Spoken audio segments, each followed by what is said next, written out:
애초에 박스 내부에서 이런 4대4 상황을 만들지 않을 수도 있었던 점에서 개인적으로는 그 이전 장면들이 더 아쉽게 느껴졌습니다.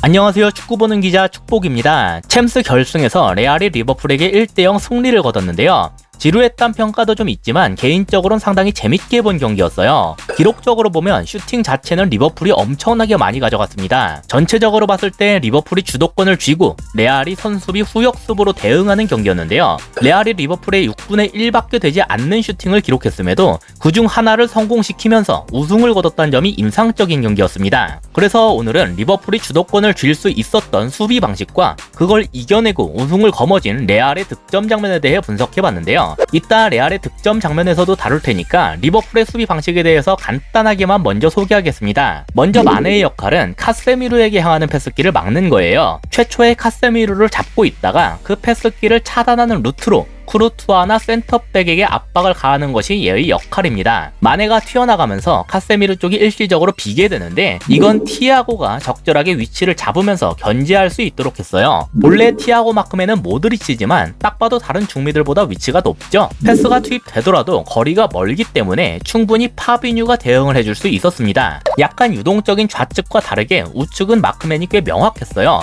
핸더슨은 확실하게 크로스만 잡고 있더군요.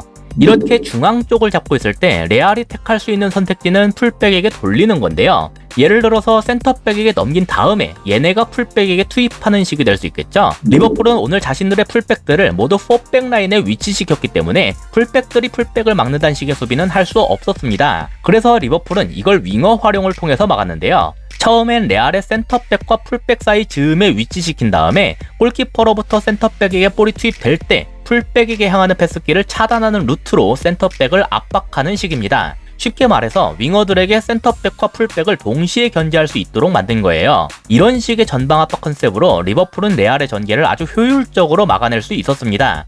이건 아까 보여드렸던 통계 자료로도 확인할 수 있는 부분이었죠. 다만 그럼에도 불구하고 레알이 이걸 깨고서 결국 득점까지 할 수 있었는데요. 지금은 밀리탕이 볼을 잡고 있는 중이에요. 선수들 위치를 보시면 전체적으로 리버풀 기준 우측에 많이 쏠려 있죠. 방금 아래쪽에서 스로인을 하는 상황이 있었기 때문인데요. 그림상으로 봤을 때 아까 말씀드린 구조가 여기서도 거의 그대로 나왔다는 걸 알 수 있습니다. 티아고가 모드리치를 잡고 있고 핸더슨은 크로스를 잡고 있다가 약간 전방으로 올라간 상태이며 파비뉴가 그 둘의 뒤를 받쳐주고 있는 모습인데요. 벤제마가 살짝 내려왔기 때문에 벤제마를 잡고 있다고 봐도 괜찮겠습니다. 그리고 마네가 카세미루에게 향하는 패스기를 차단하는 루트로 밀리탕을 압박하고 있고 살라가 좌측 센터백인 알라바를 잡고 있죠. 마네와 디아스의 압박을 동시에 받고 있는 밀리탕이 취할 선택지는 그리 많지 않아 보였습니다.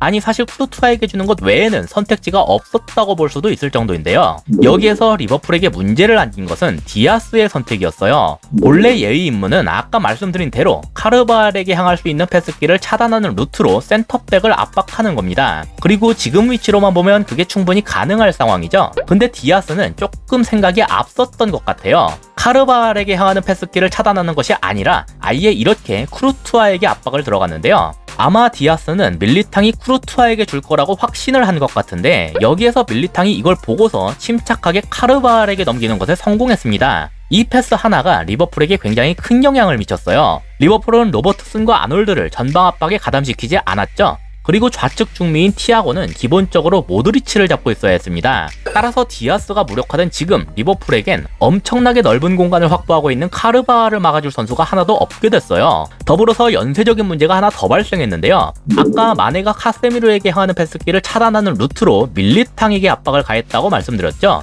이건 결국 카세미루로부터 마네의 거리가 멀어졌다는 뜻입니다. 즉 카르바알에 이어서 카세미루까지도 자유롭게 됐던 거죠. 그 두 가지 문제가 복합적으로 나타난 게 바로 이 상황이에요. 일단 아까까지 모드리치를 잡고 있던 티아고가 카르바알에게 붙었는데요. 다행스럽게도 티아고 또한 클래스가 있는 선수이기 때문에 모드리치에게 향하는 패스기를 차단하는 루트로 압박하면서 패스를 방해할 수는 있었습니다. 그리고 이런 계산도 있었을 거예요. 혹여나 모드리치에게 패스가 투입이 되더라도 뒤에 있는 파비뉴가 시간 지연 정도는 해줄 수 있을 것이다. 실제로 파비뉴의 위치를 보면 그게 가능하리라 기대할 법도 했어요. 카르바알이 줄 수 있는 루트는 결국 3개입니다. 티아고의 방해를 뚫고 바로 모드리치에게 주거나 중앙에서 자유롭게 있는 카세미르에게 주거나 아니면 파비뉴의 마크로부터 살짝 벗어나 있는 벤제마에게 주거나, 그리고 파비뉴는 그 셋 모두에 대응할 수 있는 100점짜리 위치에 있다고 할 수 있었습니다. 여기에서 카르바할은 가장 안전한 선택지인 카세미르에게 넘기는 걸 선택했는데요. 이 상황까지만 봤을 때 리버풀이 일단 1차적인 압박은 뚫렸어도 여전히 위험하다고 보긴 어렵죠. 근데 여기에서 모드리치가 추가적인 문제를 일으켰습니다.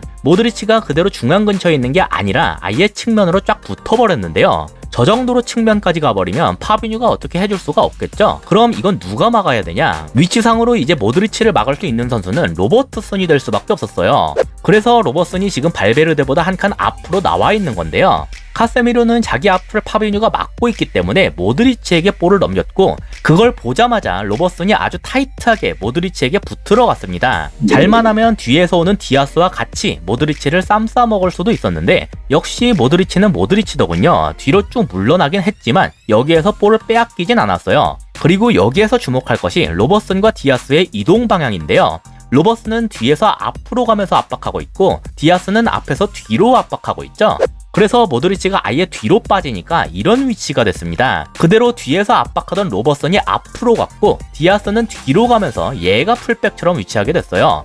둘의 역할이 순간적으로 바뀌었다고 볼 수 있겠죠. 마찬가지로 레알도 모드리치가 뒤로 가면서 카르바할과 서로 위치가 바뀐 셈이 됐습니다. 결과적으로 봤을 때 이 구도가 아주 치명적이었다고 생각해요. 모드리치는 본래 자기가 있어야 할 위치에 있는 카르바할에게 볼을 투입했는데요. 위치상으로 봤을 때 방금 로버슨이 그랬던 것처럼 이번엔 디아스가 카르바할에게 타이트하게 붙고 파비뉴가 아까처럼 카세미르 전진을 잡아주는 식으로 대응하면 되는 그림이에요. 근데 디아스가 여기에서 약간 머뭇댔습니다. 그래서 카르바할이 볼을 잡고 완전히 몸을 돌릴 때까지 압박을 받질 않았죠. 아마 디아스는 어차피 카르바할이 앞으로 올 테니까 발베르데에게 향하는 패스키를 막는 형태로 위치를 지키자고 생각했던 것 같습니다. 하지만 그런 과정에서 파비뉴하고는 생각이 약간 달랐던 것 같아요. 카르바할이 너무 편하게 볼을 잡고 올라오니까 파비뉴가 이걸 막으려고 좁히게 됐는데요. 자연스럽게 이건 본래 파비뉴가 잡고 있어야 했을 카세미르에게 공간을 내주는 셈이 됐습니다. 그래서 최종적으로 카세미르에 의해 측면에 벌린 발베르데에게까지 볼이 넘어가게 됐어요.